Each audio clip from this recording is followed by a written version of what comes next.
on YouTube? Welcome back to another KingJvpes video, and today we're going to be doing 5 dope film cameras under $100. Now these cameras aren't in any particular order, and these are just choices that I have from my own collection that I actually really feel like are dope cameras that everyone should own if they're, on a budget or if they're just starting out. So without further ado, let's go ahead and jump right into it. Alright guys, so the first one is actually a point and shoot film camera that's really near and dear to my heart, mainly because when I found it, it was at a thrift store for $6. And that's this guy right here. This is the Olympus Stylus, the 3.5 fixed lens version.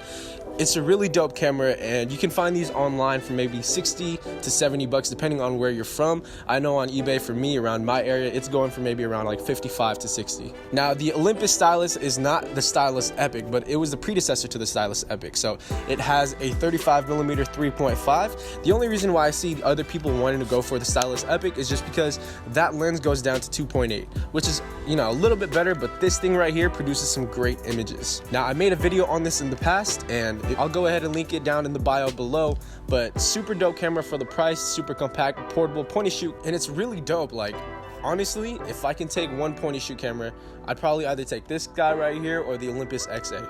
Just one of the two, just because of how effective they are, and I use them all the time pretty much.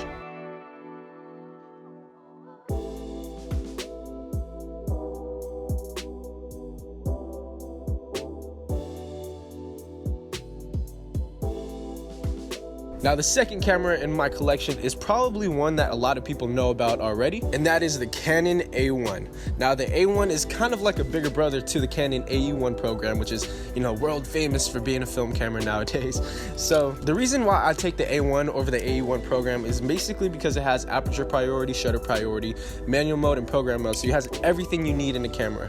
It also feels a little bit more durable, and it comes only in black, I believe, so this camera is super dope. Not to mention the Canon A1 takes the FD lenses, which means all of those L series lenses can fit on this guy.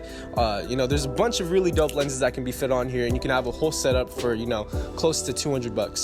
And you can find these online body only for around like $80 to $90. Now if you guys get lucky, you can find a good deal on this. I found mine for $55 right next door to me, a couple doors down at a garage sale. Like I always say, pro tip, always search the garage sales no matter what. If you see one while you're driving, pull over really quick. A lot of the time people don't know what they have because it was passed down to them, and so they sell it for a super cheap price. Definitely guys, try to check out the Canon A1.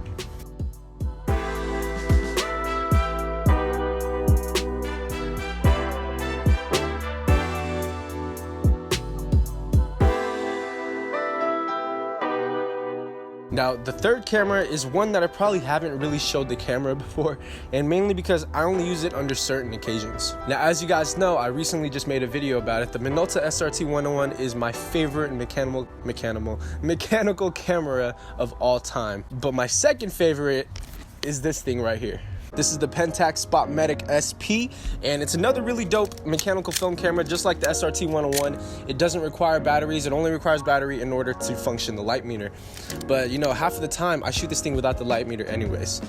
You can find a really clean copy of this guy on eBay for maybe 60 to $80 depending on where you're from again, and if it also includes a lens. You're getting a really good value for a mechanical film camera. You can even pick up one of these lenses right here, probably one of the sharpest lenses, to a lot of people who shoot film, and it's the 50mm Takumar 1.4. So if you guys didn't know, funny story about this lens, I found out while shooting it was that I looked online for a review of this, and basically the dude said it had radiation in the rear element, I believe. So there is slight radiation in this lens, so keep that in mind.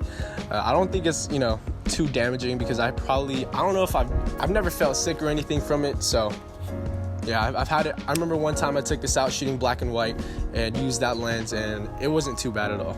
So definitely, you guys, check out the Pentax Spotmatic SP. You can get this on eBay again to 60 to $80. So yeah, the Pentax Spotmatic SP. Damn it.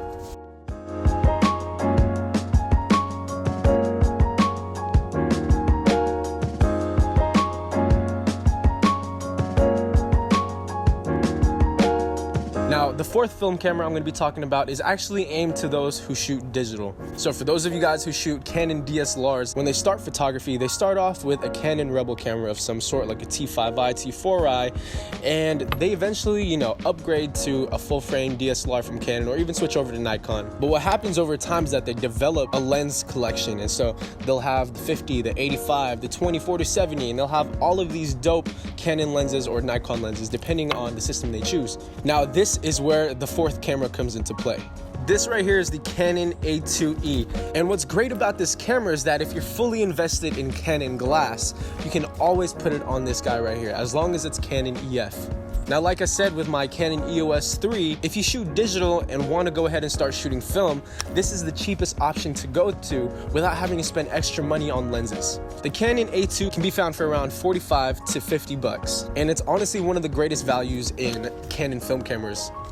Of course, you can always upgrade to the Canon EOS 3, which is a higher level version of the Canon A2, but the Canon A2 is really dope for its price and what it does. So definitely, you guys, if you shoot Canon digital, check out the Canon A2 and pick yourself one of these up. You will not regret it. You're gonna really enjoy film.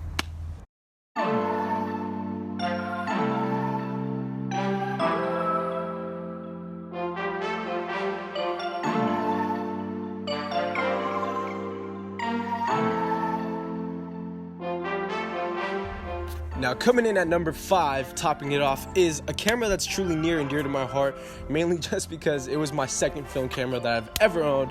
And if you guys know what I'm talking about, it's this thing right here, the one and only Minolta X700. Now, I rave about this camera all the goddamn time, and there's a reason for it. When I say this is probably one of my favorite film cameras of all time, actually, I think it might be my favorite film camera of all time. I really mean it. Oh snap, there's film in this. I didn't even know. A couple reasons why I like the X700 is because it's super simple and intuitive to use, especially if you're starting out film photography. This camera will get you through from starting out to shooting professional grade stuff. And realistically, putting a lens on this guy won't be too much either. This 50mm 1.7 was 25 bucks. You can find a whole array of lenses online for the X700 and the Minolta system in general. So keeping it quick and simple, you guys, the X700, by far one of my favorite film cameras of all time. If you guys haven't shot one of these before, or even held it, you'll see what I'm talking about within the first 5 minutes. So keeping it short and simple, Minolta gang, check out the Minolta X700.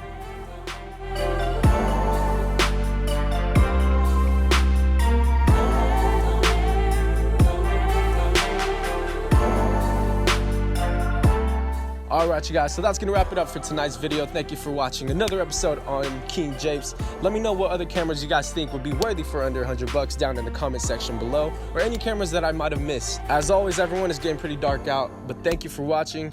Till next time.